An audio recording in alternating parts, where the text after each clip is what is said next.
Você sabe o que significa a sigla LGBTQIA+? Já se questionou sobre a sua orientação sexual ou a sua identidade de gênero? Hoje a gente vai falar sobre isso e mais coisinhas ainda, mas eu não vou falar sozinha porque eu estou com uma convidada especial.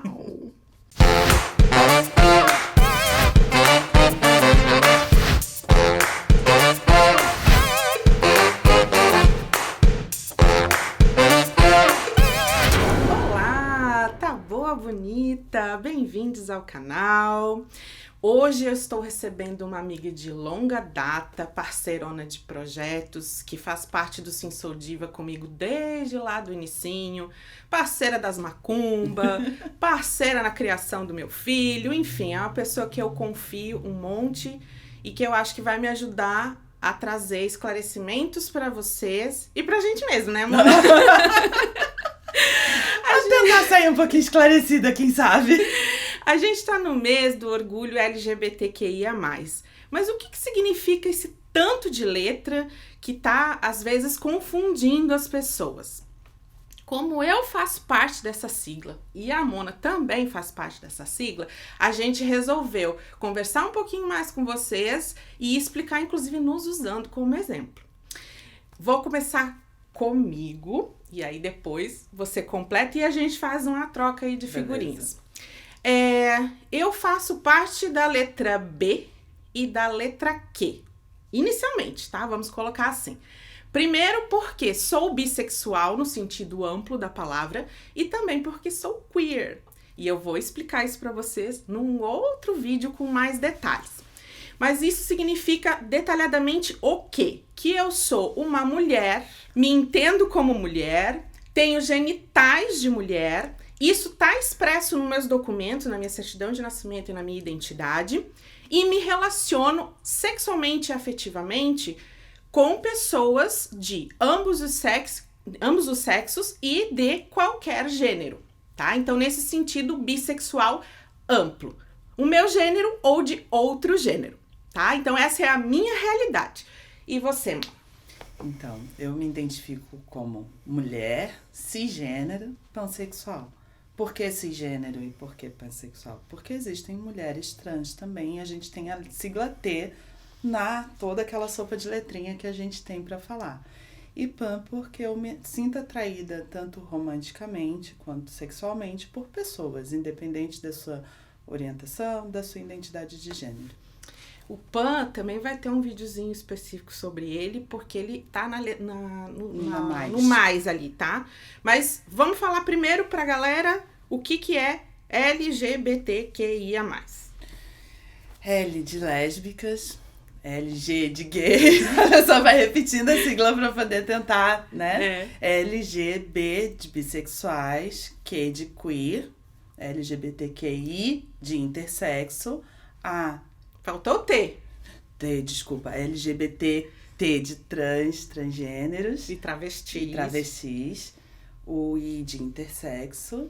E o A de assexual. E o mais de toda a galera que tá ali pra dentro desse guarda-chuva da sigla. Que não se sente ainda contemplada com uma dessas letrinhas, então o mais contempla essas pessoas. Isso. Aí... eu recebo muito assim nas minhas redes o seguinte: ai, Letícia, mas tá demais. Ou algumas pessoas falam, né, pra mim. Tu já deve ter ouvido isso nas escolas que tu dá aula também. Ah, é demais, é muita letra, é muita coisa. Por que não é demais, gente? Porque cada letra dessa representa um grupo que é invisibilizado na sociedade. Um grupo que sofre violências, tanto simbólicas quanto físicas. A gente não pode esquecer que o Brasil é o país, ocupa o ranking há 12 anos já, que mais mata transgêneros no mundo e que mais mata pessoas LGBT no geral, tá? Então, é muito preocupante e sair do armário no Brasil não significa apenas ter uma coragem de se expor, significa expor a sua própria vida, colocar a sua vida em risco.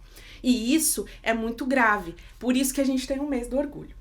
Né? Porque a gente quer que não só nós, pessoas que temos certos privilégios, consigamos falar sobre isso. A gente quer que todas as pessoas sejam respeitadas dentro das suas minorias. E vocês sabem por que é minoria? Tu sabe, mano? Por que minoria? Eu quero fazer um pequeno parênteses. Lembrando que antes de toda essa sopa de letrinha, a sigla começou como GLS, né? Que era gays, lésbicas e simpatizantes. E com o tempo e com a... Né, não, isso lá nos anos 90, isso, né? Não com o tempo e surgimento, porque sempre existimos, né? Mas com o entendimento, a sigla foi se adaptando e daí mudou de GLS para LGBT e assim isso. Até a sigla que a gente tem hoje em dia. Primeiro inverteu, né, para passar as lésbicas para frente, por uma questão até de feminismo, né, de contemplar as mulheres primeiro. E depois ela foi ganhando as letrinhas, mas assim, a sigla surgiu lá nos anos 90. Mas que existem registros de pessoas que são bissexuais, transgêneros, e isso é secular. Sim. E a gente tem, inclusive, exemplos já comprovados na própria natureza. A gente tem relacionamentos entre os animais que são homoafetivos, são biafetivos. Então, a gente vê que os próprios animais, eles já têm isso como instinto. Então, é uma coisa errada quando as pessoas alegam que isso não é natural, que não é instintivo. Então, se os próprios animais na natureza, que teoricamente, né, não raciocinam, porque eu tenho as minhas dúvidas, que gatos não raciocinam. Mas, falando bem sério, né, se a gente já tem isso expresso em outras formas na natureza, então por que você jogar para esse lado quando a gente fala em seres humanos? A gente não pode esquecer que nós também somos animais, né? E animais no sentido naturalmente olhando, a gente tem que pensar no sentido natural também. Então, todos esses discursos que invisibilizam, que tem o preconceito em cima, eles vêm muito carregados de uma moral cristã, né? Uma moral... de um processo histórico de, tipo, o que você faz fora, o que você faz dentro não pode aparecer, coisas do tipo. Fora que eu já até comentei isso aqui em outros vídeos sobre o HIV, né?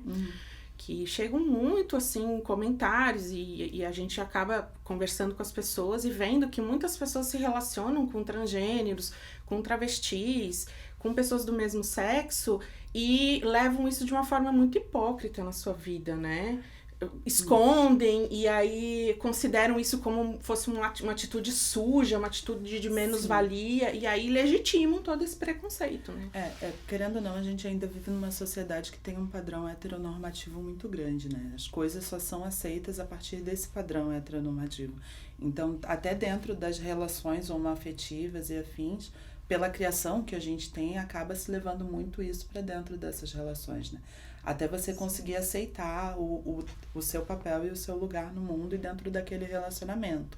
Então, quando as pessoas dizem até em questão de abusos e afins, porque um relacionamento entre dois homens ou entre duas mulheres não vai ser abusivo.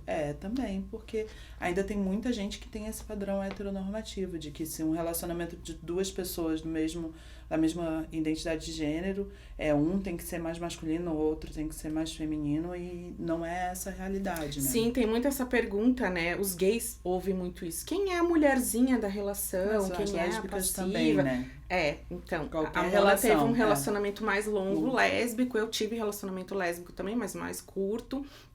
E eu acho que uma outra confusão que surge é que algumas pessoas acham que para elas se entenderem dentro dessa sigla, elas precisam necessariamente viver o relacionamento. Sim. E você não precisa ter um relacionamento especificamente com uma pessoa do mesmo sexo ali, né, no papel, para que você se entenda contemplado. O fato de você sentir ou mesmo fantasiar já cogita que existe alguma coisa em você que tem uma mente mais aberta, que tem uma mente já propícia para diversidade.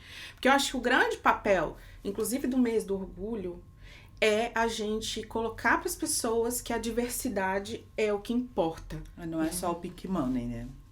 Exatamente. Porque money. Tem isso, né, gente?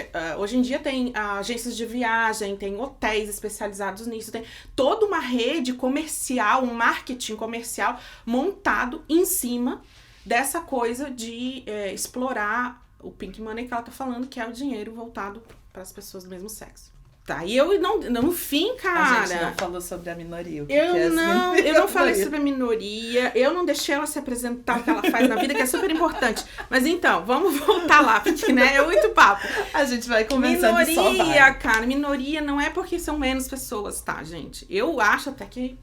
Não, é não muito só, mas mais do que tá na galera. estatística, né? Mas minoria é tudo aquilo que não tem uma contemplação genérica, que não é o socialmente aceito. Então, isso é considerado uma minoria. De representação, a gente fala. Então, por isso que a gente fala que os negros são minoria. Na verdade, no Brasil, eles não são minoria. Não. Eles são maioria. Vocês são maioria. Mas só que é considerado minoria pelas questões do racismo. Pela invisibilização, pelo racismo estrutural, por todas essas questões. E isso também tem a ver com as questões de homofobia, de transfobia e tudo que tem a ver com LGBTQIA+, né? E assim, tardiamente, mas fala para as pessoas o que tu faz e que é bem importante. Eu me apresentei falando, tipo, como eu me identifico, mas não me identifiquei no caso, né? Eu sou professora de matemática, trabalho na rede particular e na rede pública aqui de Florianópolis, da Grande Florianópolis, né? Eu dou aula desde 2011, isso, já faz 10 anos que eu tô dando aula em sala de aula, entre fundamental, médio, pré-vestibular e... Com um diálogo estreito com os jovens, né? Então... Trabalhando tanto na rede pública quanto na rede particular, de fundamental a idade que você quiser ter aula, no caso. A gente vai dividir esse vídeo em 2 partes, porque é muito assunto, né? Mas nessa primeira parte eu gostaria que você já falasse sobre o que você sente que é mais complicado quando o adolescente tá nessa descoberta que você nota que ele é um LGBTQIA+, e que talvez isso vá ocasionar aí alguns entraves na própria escola ou com ele mesmo. Então, existe todo um processo de autoaceitação, né? Que às vezes é um processo complicado, porque até a gente se entender mesmo, eu me entendi muito tardiamente, apesar de, né, todo o rolê, é um processo que a gente está, durante a fase escolar, a gente está num processo de aceitação, de criar grupos, e daí saber lidar com esses grupos e saber lidar com a família também, né? Porque, querendo ou não, quando os adolescentes, no geral, se entendem como pertencente a uma dessas siglas, não é só o se aceitar, né? É conseguir, tipo, colocar isso para a minha família. E daí vem todo aquele medo por trás de como que a minha família vai reagir. Será que eles vão me aceitar ou me respeitar, né? Porque tem uma diferença entre aceitar e respeitar, né? Então, esse é um processo bem longo e que precisa-se de um suporte, né? Tanto que a gente acaba criando um vínculo familiar de amigos que vão ser um suporte para auxiliar a gente nesse momento, no caso. E você acha que é mais problemático esse se aceitar ou a relação da família com a escola quando tem essa permissão do aceite da criança, do adolescente? Eu acho que passa muito pelo aceite da família, assim, ó, porque, por exemplo, falando como escola agora, né, uma criança que a família se aceita como trans dentro de uma sala de aula, os professores vão ter permissão para poder tratar aquela criança com o gênero que ela está identificada. Agora, quando uma criança que se aceita como trans e a família não, o professor não tem a permissão para poder, né, tratar ela com a identidade de gênero que ela se identifica. E isso é complicado porque daí a gente acaba passando por um processo transfóbico, mas que a gente fica com mãos atadas, porque eu não posso, por exemplo, uma menina trans tratar ela como gênero feminino, porque pode chegar no ouvido da família e isso trazer processos legais para a escola. Então acaba que a escola fica meio de mãos atadas se a família não tem essa aceitação, né?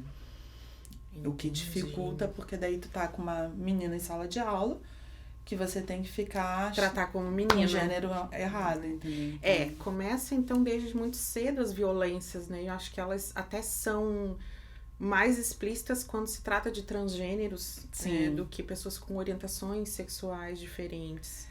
Então, dentro das realidades da escola, né, durante muito tempo as piadas homofóbicas foram aceitas, né? Então, muito se foi escondido por conta disso, né? A gente sabe. Então, aquela velha história de que agora tudo é mimimi, né? Mimimi, porque não tá doendo em você, no caso, né, amiguinho? Mas existe muito ainda dessa aceitação das piadas homofóbicas, porque vem de um histórico, como a gente estava falando, né? Um histórico tanto da criação da civilização, sociedade e afins, aceitar esse tipo de coisa. Então, um processo de desconstrução muito grande em relação a isso, né? Eu percebo essa desconstrução acontecendo até ali na academia, na pós-graduação, sabe? Sim. Que eu tenho uma colega que é transgênero e a gente nota que a gente tá numa pós-graduação que trabalha com ações afirmativas, que eu já não gosto desse termo, mas tá, vamos dizer, ações afirmativas, e mesmo assim ela é olhada como se ela fosse intrusa, como se ela fosse estranha num nível de não pertencimento, sabe? Mas aí é que tá, tipo, o fato de estar dentro da graduação ou de dentro de um espaço acadêmico superior não é garantia para isso. Sem querer fazer essa comparação, mas já fazendo pra gente ver o que aconteceu quando a gente começou a colocar o Sim Sou Diva e o Vai Ter Gorda na praia. As pessoas não aceitam a quebra de padrão. E as nossas maiores críticas daquela época com aquele movimento foi de dentro de um fórum da UFSC. É verdade. Nossa, foi horrível, né? A Mona foi uma das pessoas que Mais mais sofreu, chorou sim. e sofreu e se doeu pelos comentários, porque eu sempre falava, meninas, não leiam os comentários, principalmente nas ações do Vai Ter Gorda na Praia. Não leiam porque, né? É pesado. É chorume, gente. Sim. É chorume puro. Mas aí, a Mona achando que Surgiu. porque era a UFSC, né? Porque era uma universidade federal, que as coisas iam ser diferentes. E foram os piores ataques que a gente recebeu. Foi, assim, de uma baixeza que não dá nem pra descrever, né? De tão absurdo. E aí, várias das meninas tiveram problemas psicológicos na época, inclusive, né? Acho que tu teve um embate muito grande e na tua ansiedade, em tudo isso, né? Teve um impacto realmente muito considerável. E essas pessoas que fazem isso, elas muitas vezes não percebem o quanto elas estão cometendo violências. É que tá tão legitimado, ainda mais com esse nosso governo atual, né? De você desrespeitar as pessoas e você achar que o que é diferente de você não merece respeito, o que é diferente de você tem que ser condenado, tem que ser colocado numa caixa e trancafiado, que elas, tô na internet, e naquele caso elas nem se colocaram no anonimato, Não. era aberto, assim, os perfis abertos mesmo, e eles falando, e outros vinham embaixo e falavam cada vez mais absurdos, e assim, houve casos que eu lembro que do Floripa Mil Grau, eu tentei levar pro lado da comédia, assim, porque eles falaram, vai esgotar todos os toques de cachorro-quente das barraquinhas, ou vão vender todos os churros, vão pra lá com as barraquinhas de vocês, que vocês vão vender tudo. E eu ainda fui embaixo e disse, adoro cachorro-quente, adoro churros, se vocês levarem, com certeza eu vou comer. Eu tentei levar pra esse lado, e aí deu uma freada, assim, porque, tipo, como eu não entrei na coisa, né, meio que esbarrou. Mas no caso da UFSC, como teve várias pessoas que tentaram, né, ir pro lado do bom senso, Mas esse é o lance, assim, ó, independente da minoria que está sendo Atacada. ofendida e atacada, a gente vive numa sociedade que a informação tá aí. Então, ninguém pode dizer que não tem informação, né? As pessoas têm que parar de tentar achar que a lésbica, o gay, o trans vai ser o seu Wikipédia da vida. Então, é isso. Então, eu acho que vocês entenderem que a diversidade, ela existe, não importa se vocês aceitam ou não, ela existe, tá, gente? Isso aí, fato, tá? Não, mas eu não aceito que um homem beije outro homem na rua. Não importa se você não aceita, quem tem que aceitar é o outro, no caso, o casal. É aquela coisa, né? Você vai receber o beijo? Se for pra você, você pode ou não aceitar. Então, agora não é com você. Você não tem que aceitar nada, você tem que respeitar, amigo. Exato. Assim como você vai, não, mas eu também não gosto de um casal hétero se pegando na rua. Gente, manifestação de amor é uma coisa muito particular, né? Não transgredindo a legislação de atentado violento ao pudor, que daí é uma coisa bem diferente. É carinho, é amor, não importa se são dois homens, se são duas mulheres, se é um trans, se é uma travesti, se é uma drag, não importa, gente, é amor. E as pessoas têm que parar de olhar o que é diferente como algo violento. O que é diferente é só diferente do que você é. Não tá te violentando. Exato. O que te violenta é quando você toma isso como algo que tem que ser banido. Porque não vai. Então, assim, ó, neste programa, nós vamos encerrar aqui. E aí, no próximo, nós vamos falar sobre hipersexualidade dos corpos LGBTQIA+, e mais umas outras coisinhas também, que são pimentinhas que a gente vai jogar de pulguinhas atrás da orelha de vocês. Tá bom? Muito obrigada por assistir até aqui. Até. E tem um apoio isso aí. Dá uma olhadinha que vocês vão gostar e vão curtir, beleza? Obrigada.